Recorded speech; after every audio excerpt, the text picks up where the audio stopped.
Good morning, good morning, good morning, and happy Tuesday. How y'all doing today? Let me tell you something. It is another beautiful morning here in the 757 in October. We're having a beautiful morning today. The breeze is just right. You have no excuse to get out and get at least 1,000 steps with me today or sometime during the day, or walking around your house or in your house, because this is the day that the Lord has made, and we're going to rejoice and be glad in it. Well, my gym nugget today is um, a nugget that a dear friend of mine, Sharon Dixon, would say so many times. And in honor of Domestic Violence Awareness Month, and I'm going to tell you a little bit more about her after I share this gem nugget. But she used to share this nugget. She said, you got to trust him even when you can't trace him. You got to trust God even when things are going all crazy and stuff. You got to still trust him when you can't trace him, when you can't figure out the why, the what, why he's doing it. Because Job said it another way. Job said in Job 13:15, though he slay me, yet will I trust him. You know Job.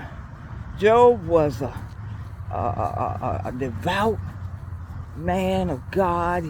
He obeyed God. Said he excused evil. He tried to stay away from evil. He even did some things just in case his children would mess up. It said he even paid their vows and paid their thing. But he tried to obey God as much as he could. And the devil knew about it. The devil knew about Job. And the devil came to God one day, and God said, what you doing? He said, I'm walking around to see who I can mess with. And then God recommended his servant Job. Said, have you considered my servant Job? And he said, the devil said, well, the only reason why he's serving you, you got a hedge around. You always protecting him. But God said, okay, you can go ahead and do what you do, Job. Just don't kill him. And so Job didn't know it, but God was putting Job through the test, because he knew that Job would pass the test. And a lot of you know what happened to Job. His children was killed. He lost his home. He lost his cattle. And even God allowed the enemy to touch his body with sores. And it got so bad. Even his wife said, you know what? You need to curse God and die. And Job said, you talk like a foolish woman. Do we just accept good things from the Lord and not bad things? And then he said, though he slay me, oh my God, yet will I trust him. You got to trust him. You got to be willing to trust him even in the worst moments of your life. Because what happens, we come to Romans 8:28, that says all things work together for good for those that love the Lord and are called according to his purpose. Job was called for God's purpose, to be a testimony of how we must trust God, even when things are at their worst, even when things look like it's bad. He said, though he slay me. Oh, I tell you, that has always touched me, what Job, and I always ask for that resilience like Job, even when things are going topsy-turvy. Though he slay me, yet will I trust him.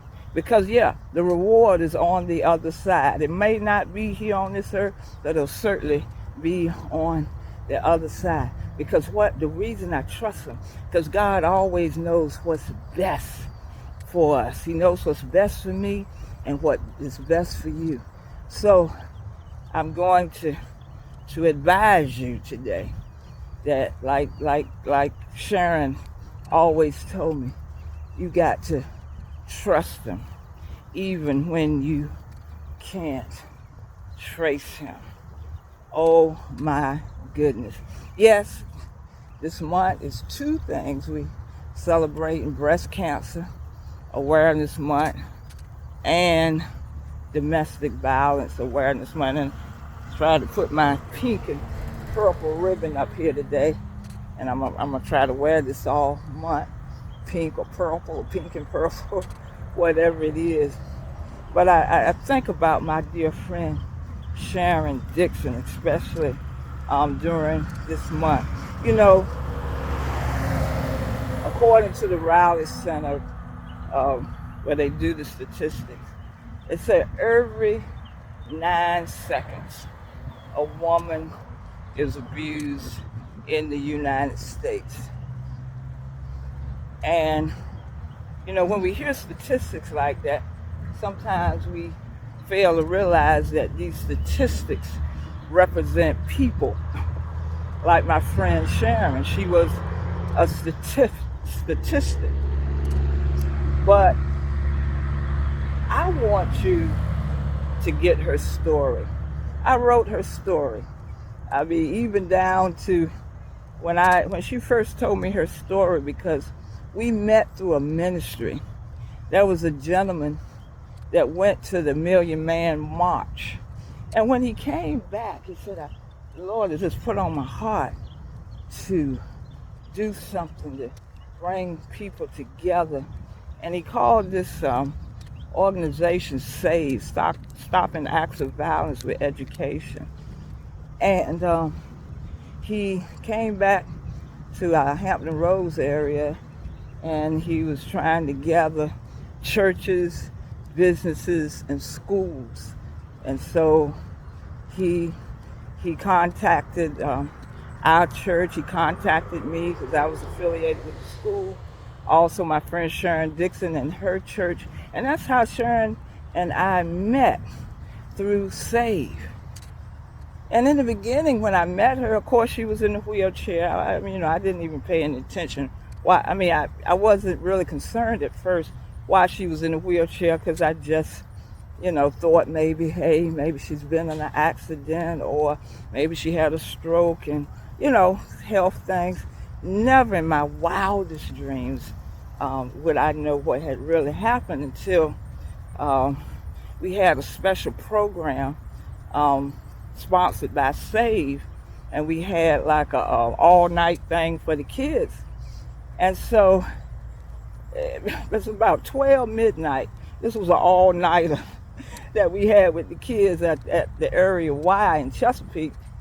And we were just talking, and I said, Sharon, I'm just curious. The Lord has asked me to be bold enough and get in her Kool-Aid. What happened why are you in the wheelchair? And so I'm expecting, car accident, stroke. And when I asked her that question, the tears just rolled down her face, because this organization dealing with violence and preventing violence, it fit right into what she was about. And so her story just poured out. Her story just poured out with tears in her eyes. And I sat there for about an hour just listening to her story, just transfixed. And I said, Sharon, this needs to be in print, because your story is going to help somebody. And so the rest is history. She even sent me some cassette tapes. I said, I got to get as much detail as I can.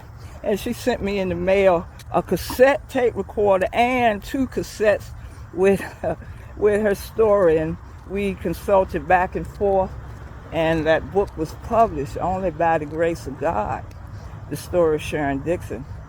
And after that book came out, it was a bestseller in the area, and we were invited to just do various workshops and seminars. And we were on the radio, we were on the news programs, on TV, and we said if it would help at least one woman.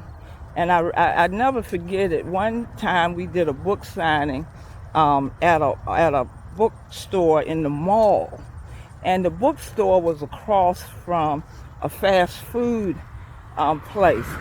So I know the young lady, it was a young lady, she kept on looking over toward us, and we were doing the book sign. People were coming and getting the information and buying the books. And so when her shift was over, this young lady, she looked no more, she was maybe in her 20s, and I think she had like 2 or 3 small children. And she started talking to Sharon. Come to find out that this young lady was in an abusive situation with small children, and Sharon advised her. And Sharon, we had these resources from the Her Shelter that said it should not hurt to be a woman. Gave her that too, with some health and information and numbers and resources.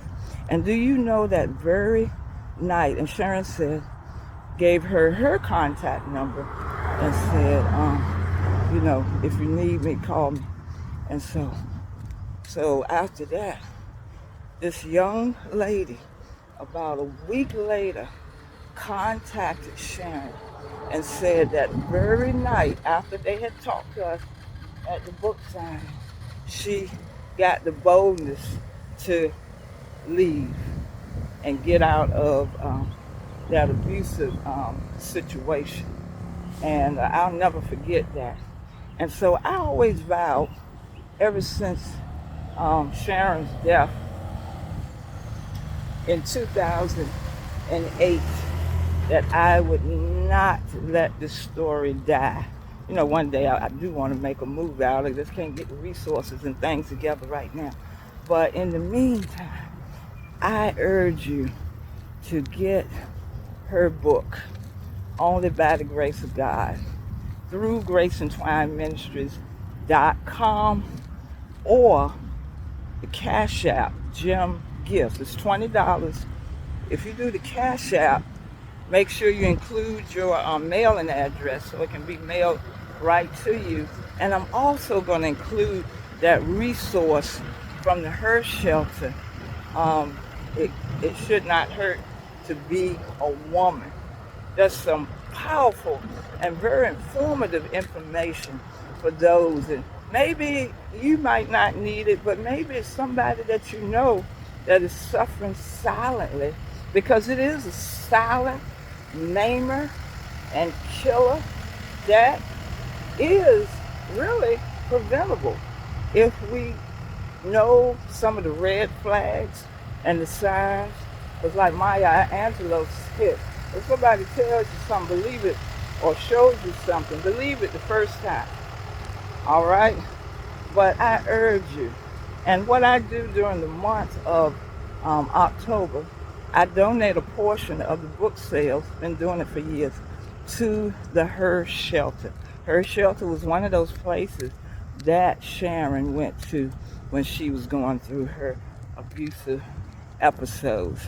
I want to say hi to my friend Lynn, because Lynn Howard was a good friend of Sharon. They were kind of like sisters. I know the sun is getting in here. They were like sisters.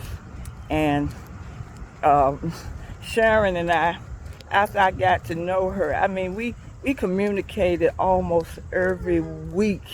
Even when I was working at school, she would call me at school.